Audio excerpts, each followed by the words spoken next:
Alright, hello and welcome back to Gato 2021 Digital Gaming, the next leap. My name is Sree Deshmukh and I will be your host for this session. Welcome to our next session on retention and engagement, key growth factors for gaming.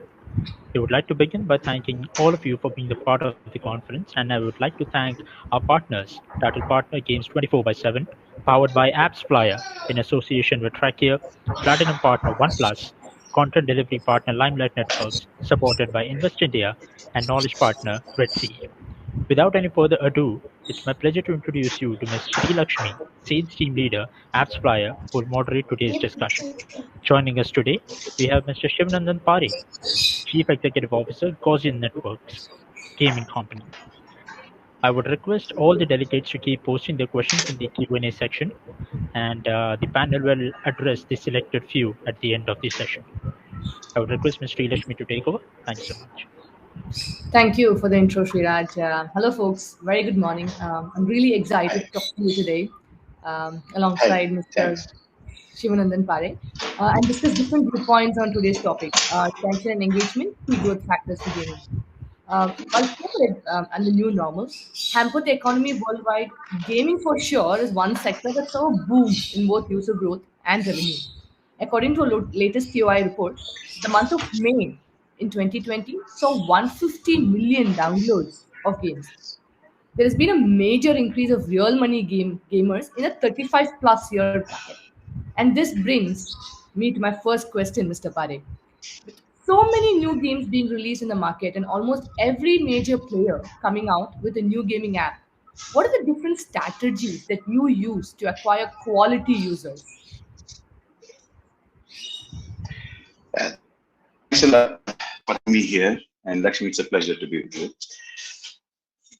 And so, while gaming industry is widely classified under different categories, right? We at Gaussian Network primarily operate at the RMG space, right? And we are one of the largest as far as poker vertical RMG player is concerned. Adda 52 is the largest in the poker segment.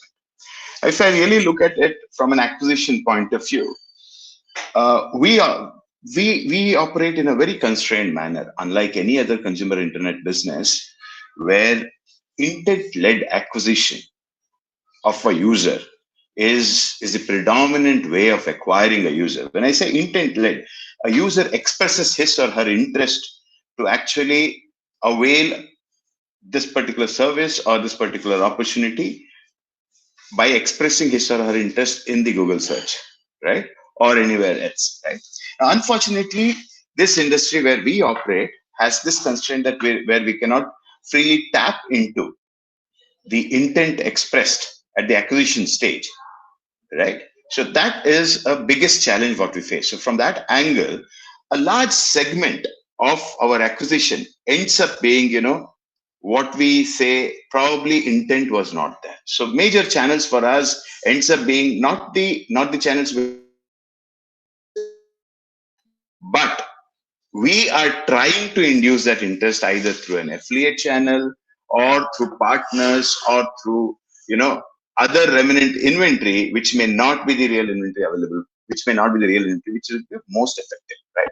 So that is the challenge. Under these circumstances, how do we operate is I think hats off to the team or the way they have been trying to acquire consumers, right? It has been exploring, experimenting with different incentives to get them back on the platform, right? Acquire them on the platform. So that is the innovation. If you ask me, is in terms of identifying those narrow channels or those specific long tail channels, which can be effective for us. And then we start the rigor. Actually, our rigor starts after the acquisition, right? Then we have to try to actually look at this particular funnel which has come in, who might possibly have an intent to play a game, especially in our RMG space, right? The casual gaming is different. We also operate in a constraint where trust deficit is very natural from a user perspective, because we are not available on the Play Store. Android being such a large market, we are not available there and on the Play Store as the RMG app, right? Now our ability to operate or build trust. So that's where I said the environment on which a user actually experiences his first experiences as is inherently trust deficit, right? I'm not available on Google Play Store, where the norm for the user is that you go, you search a gaming app, and you download, you see that, right? Now there I'm not available. So that is the constrained environment on which we operate. At the same, so that is where the team's rigor is to identify those long tail, you know, opportunities from where you can acquire. Then the acquisition team is held responsible that what's the quality of this acquisition, how do I differentiate which will be the long term consumer for me who will stay back. So that's how I would address this. Interesting. So I think the one very important point you touched upon is trust, right? Now, you're acquiring a Yeah, user, and to build trust immediately when you acquire the user is a big challenge. I'm sure kudos to your team, right? And there are so many tools and optimization. I'm sure your team and you are optimizing your campaign so yeah, efficiently that you are actually able to narrow down to those quality users, right? yeah. Now, my next question, right? Eventually, like what you said, where the growth is also exponential, there definitely is a dark side of it, I right? think Lakshmi, I lost you a bit. Okay, can you hear me Lakshmi, I now? lost your voice. Better now? Hello?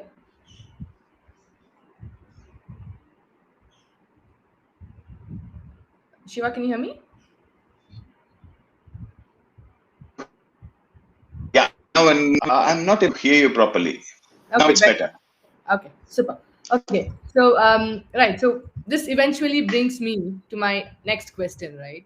Now, where the growth is so exponential, right? There definitely is a dark side to it, which is the high install rate. So we did a very recent analysis at AppsFlyer, and the uninstall rate for gaming apps is close to 65 percentage on an average, right? It is actually one of the most highest in the industry. So with such a big churn rate, how do you make sure the existing users retain your app? And do you think having a seamless onboarding experience plays a significant role here? Yeah. So I think high uninstall rate. I think one of the answer to that is the way acquisition happens also, right? The channels available for us. One is intent not being there, so my ability to attract or acquire a consumer who has expressed his interest. Second is a trust deficit, right? So high uninstall rate. I think the industry has lived with that. It might have increased because of number of players coming in, people snacking, or the way people are acquired has also, because when you start experimenting with the narrow channels of acquisition, you end up also spending some money which gets wasted. And in fact, that is where tools like your AppsFlyer I mean, we have been your customer for long now, and we use these kind of tools to ensure that we uh, are able to differentiate, starting from the channel of acquisition to the journeys, the way a consumer takes, right? Within the platform, once he registers himself, then what is the action, what does he or she do? And then we are able to look at that particular journey and say to us, probably this is a long term, this is going to be a churned out consumer, or this consumer doesn't have any intent, right? So those journeys define, right? You're absolutely right. How smooth can I make that particular journey of onboarding plays a big role. For me, the first point is the app download through the Play Store. That's a very, I mean, that's a pain point for the whole industry, right? Because the moment it is downloaded, the first step of friction is removed from a user point of view, right? Then once he comes in, then there are ways to look at, because we are also operating in real money gaming. So for us, uh, a consumer's intent or a potential fraud consumer, because we play in real money, right? So that becomes in the journey to identify who is a genuine customer, who is trying to game the system, is also very important.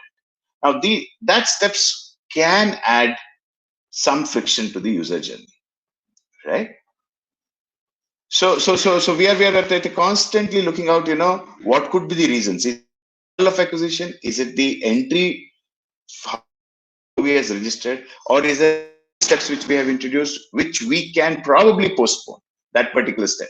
And that's the continuous product or text endeavor to look at the whole journey and remove the frictions wherever it is possible at the entry level.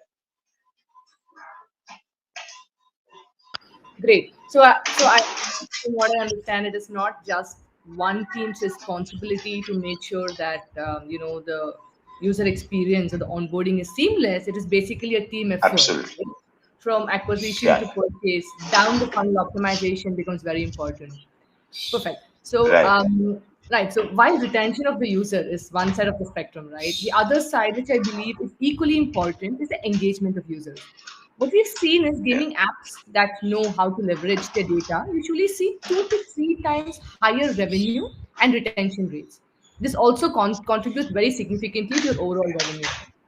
So now this brings me to the next question. Yeah. What are those unique tactics that you use to make sure that the gamers stick to your app and spend more? Do you use any kind of user segmentation as a part of your re-engagement strategy? Any cohort of sorts that you actually utilize to make sure that this flow is quite seamless? Yeah. So as you pointed out in the beginning itself, right? This industry deals with a very, very high churn rate in the first M0, as we call the first month of acquisition itself, right? So anybody who has scaled himself has scaled on the strength of retention stroke reactivation stroke revival. Churn will happen in any industry, and this industry it will be a little more higher as far as the user is concerned. Fatigue sets in. You end up playing for 3-4 hours together for continuously for 2-3 days. Then you start fatigue sets in, either because you are tired or your wallet balance is less for multiple reasons, right? So the strength of any player who has a significant market share has always or has to be the retention ability, reactivation ability, and stroke revival ability. Now this, we all know that this beauty of internet has been that its ability to look at scale, personalizing an offer or customizing. When I say this, internet enables you to scale it, personalize at scale or customize at scale, right? That's what Adda 52 has always thrived on, right? We don't look at we do look at segments of the consumer, and in terms of buckets there are two ways in which we look at. One is on the month of retention or month of acquisition, right? There is M0, M1, M2, M3, M4, M12 plus. This kind of buckets gets divided, right? Consumer gets divided, put into this bucket. The second bucket is in terms of stakes at which he plays, right? Now that's the value perspective of the consumer, and then we start. And the biggest strength of Adda 52 has been its ability to leverage technology to send offers at scale in a personalized or customized manner under these buckets or segments. That's how we operate, and that has been our biggest strength. I mean, just to let you know, Adda 52's poker engine and all these engines are in-house built. They're ground up built, so that gives us the flexibility as well, right? Yeah. That's interesting. So it is very rare for a gaming company to have so much, of automation inbuilt, and I think you guys are doing a very good job Yeah. at it.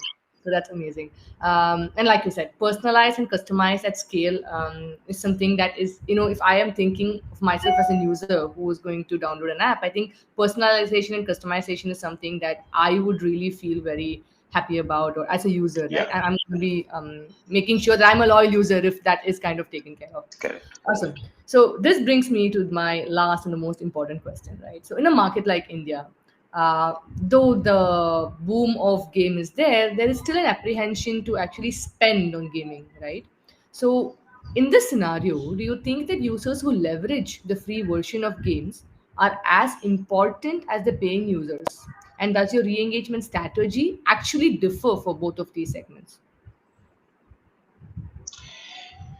So I mean, I have a personal view in this, and I have a broader view. So my view, we operate at two levels, right? We have just recently launched Adda.games, which is our multi-gaming platform, where we have poker, rummy, and call break and fantasy cricket, right? So this we launched in April. We just got into rebranding, and as I speak, we went live with Adda.games. That's the multi-gaming platform.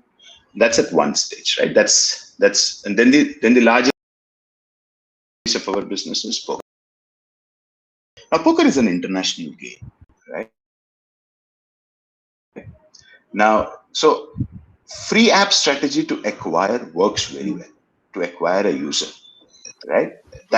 That is primarily to solve the first problem what this industry faces: the trust deficit and ability to acquire where the consumer intent is there. Free app is allowed in Google Play Store. Free app is allowed to advertise, right, wherever there is no money, right? So it is solving the problem, right? Now, or that's how it has always been looked at, right? Also, this strategy of having it has to be differentiated from poker or any other game with respect to having a focused free app approach, right? Because what is the user expecting?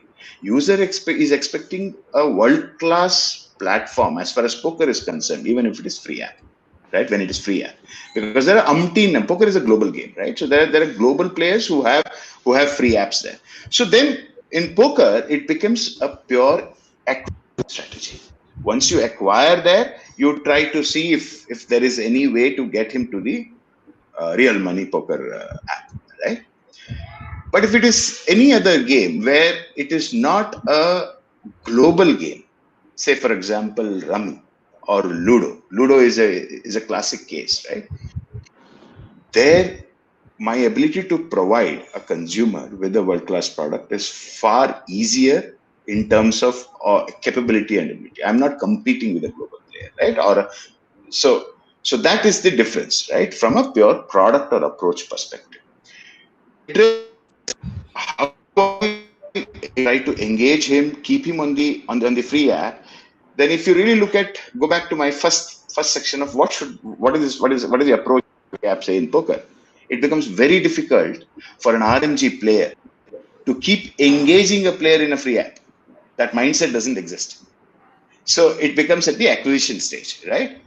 Now, for any other game, probably we can have, but if we have an RMG business, the focus ends up being in RMG, right? Because a free app revenue models are very different. Okay. An RMG player is not used to. So the way I would look at that's my view, right? That use the free app to because there is a constraint on acquisition. But if it is to build a very standalone free app with engagement, consumer engagement, then the investment behind that and the approach is right. So we would like to look at it from that angle and use free app as an action channel. We see there is an opportunity where a free app makes sense on its own standalone basis, right? Probably it's great to invest there. Using it, engagement keeps happening there in the free apps, right? So if games are there, whether we will always be as an RMG player, it's very, very difficult for me to become pure free app or build that DNA within the organization. That's correct. Okay, so that's interesting. Now I'm just going to ask you a subset of this question, also because you said you're releasing a multi-gaming app, right? I understand while poker is a completely different ball game in this free app versus the paying users version, do you think in your new game, which is a multi-gaming app, this strategy would change a little? It might work. We have not explored. Let me put it that way, right? It might work. So, for example, see the challenge of executing a right free app within an RMG ecosystem remains the same. It's a DNA issue. Okay. As far as I'm concerned. Got it.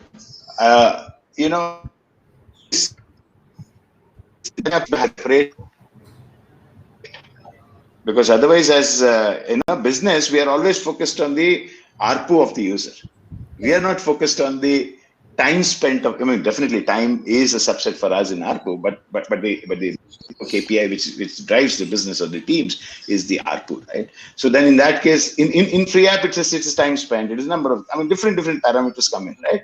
Then so that's how I would put it. Individual games, very, very specific to the nation, I think free app strategy will work very well. So it works very well in Ludo, right? Awesome, Mr. Shivanandan. I think it was an amazing Yeah, discussion. A lot of beautiful insights in terms thanks. of how we can re-engage or retain or even use quality user acquisition, like you said, right? I Yeah, think you touched upon very important points, like it doesn't just stop with acquisition; it also is down the funnel and actually utilizing your right. tools that you have and the data that you have goes a long way in all of this, right, to achieve your end objective. That's amazing. Thank you so much, Mr. Shiva. Shivani, over to you. Thank you, Ms. Lakshmi. Thank you, Mr. Pare, for sparing your Yeah, valuable time thanks. with us. I would also like to take this opportunity to thank our partners, our title partner Games 24/7, powered by partner AppsFlyer, in association partner Track Here, Platinum partner OnePlus, content delivery partner Limelight Networks, supported by Invest India, and our knowledge partner Etsy. Thank you so much, everyone, for joining us. We have another session lined up for you. We'll see you later. Thank Thank